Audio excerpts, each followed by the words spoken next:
Good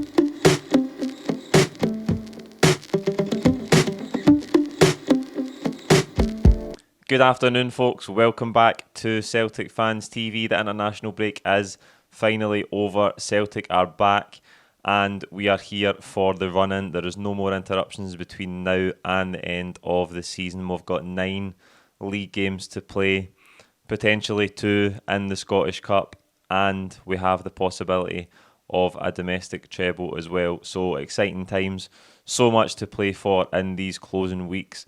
And it starts tomorrow with a trip to Ross County. We're here to talk about the starting 11 prediction, and I can't wait to get back to it. So much to look forward to in the next few weeks. The derby coming up next week. We've got the Scottish Cup semi-final at the end of the month as well. And then what lies ahead in the post-split fixtures to come. There is going to be more content coming your way. I know that we've been quiet through the international break.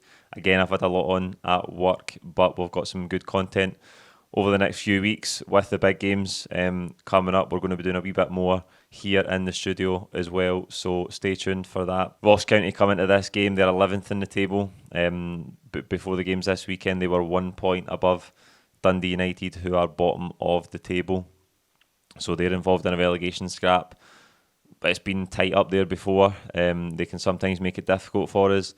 But Ange touched on this in the press conference, and I remember him saying this last season as well, that he wants the team to reach their peak in this final block of fixtures. We were better in that middle period between the World Cup finishing and that international break just gone than we were in the first third of the season. So if we can ramp it up from the performance levels before the international break, I think we'll be in a great position. A few injuries to contend with now, probably more injuries now than we've had at any one point in the season, I think. Hopefully a couple of the key ones, the likes of Hatate and Moy, aren't too serious and they'll be back available next week. But the injuries have just piled up in the last few weeks before the international break. And then I think a couple of players likes of Abada, Maeda, aggravated injuries when they were away with their national teams. So we will have to contend with that, but we're in great shape coming back into these fixtures, and I expect a win tomorrow if we can keep that level of performance up where it's been all season. We're obviously closing in on this record league goal tally as well, so hopefully we can add to that tomorrow. So we'll start in goals with the team as we always do, and Joe Hart will start in between the sticks. I think the back four is maybe one area of the team where there's not too many injury concerns. Johnson at right back, that combination of Carter Vickers and Starfelt, who again still unbeaten. I know that Starfelt has been a little bit shaky in the last couple of outings, particularly that last game before the international break, but I expect him to start tomorrow, of course. Greg Taylor, who we think is carrying a slight injury, I do expect him to play from the start tomorrow. I think his minutes and his game time will be managed between now and the end of the season if he is carrying that injury, but I think that's the strongest back four. I think that's the back five, sorry. I think that's the back five that will play next weekend as well. So full strength in that position. In midfield, there is a few challenges. Callum McGregor, obviously captain of the team. I think he'll play in the deep position. Rio Hatate is out. Aaron Moy is out. They've been two of our shining lights this season, particularly in that last period following the World Cup. I think Turnbull is going to replace Hatate, and I expect Matt O'Reilly to start in midfield as well. Could we see a start for Tomoki Iwata, and maybe McGregor will move up one and Iwata will play in that deep position? That wouldn't surprise me, and it'd be good to see Iwata get a start. I think you can see what his qualities are. I think he looks really suited to that deep line midfield position, and I think it'd be good with a view to next season to see how that looks, if Iwata can be a sort of long-term solution, and if we can utilise McGregor one further up. I think as McGregor's game has progressed and he's matured in that role, I think he's much better in the deep position now.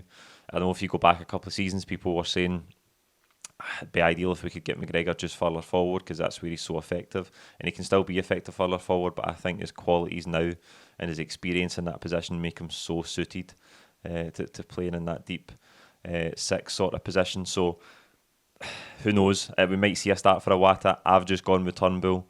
I think Ange does like to use David Turnbull from time to time. I think Ange probably feels like Turnbull maybe could have had more game time, but the guys in front of him this season have just been absolutely brilliant. There's no argument really to be made that Hatate or Moy should have had less minutes. Like even Matt O'Reilly, who we thought at the start of the season, off the back of his first 6 months at the club, was going to really be out of the side, but Aaron Moy's been so good that even his minutes have dropped. So I think Turnbull will get a start tomorrow. O'Reilly as well.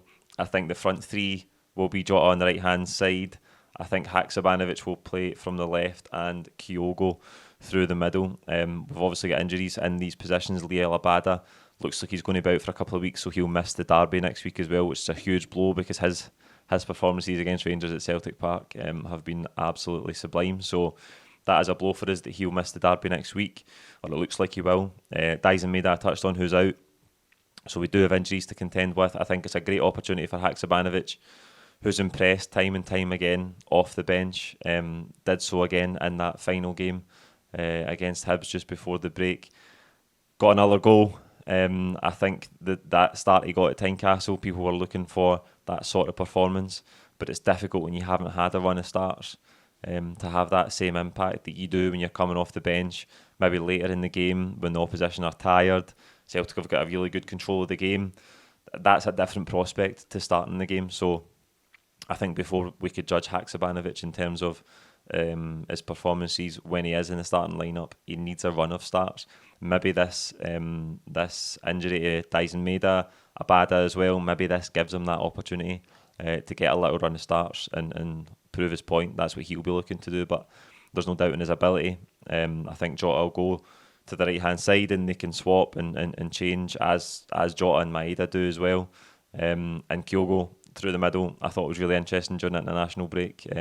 That Japanese documentary on him, I managed to watch that. I think it showed you all the hardships he's had to face in his time here with the injury last season, the setback and missing out on the World Cup. I thought it was quite a good insight into the sides of being a professional footballer that fans don't often see, the challenges, how difficult it is. Coming here from the other side of the world, I think he lives alone. You see the scar on his leg from the surgery last year as well.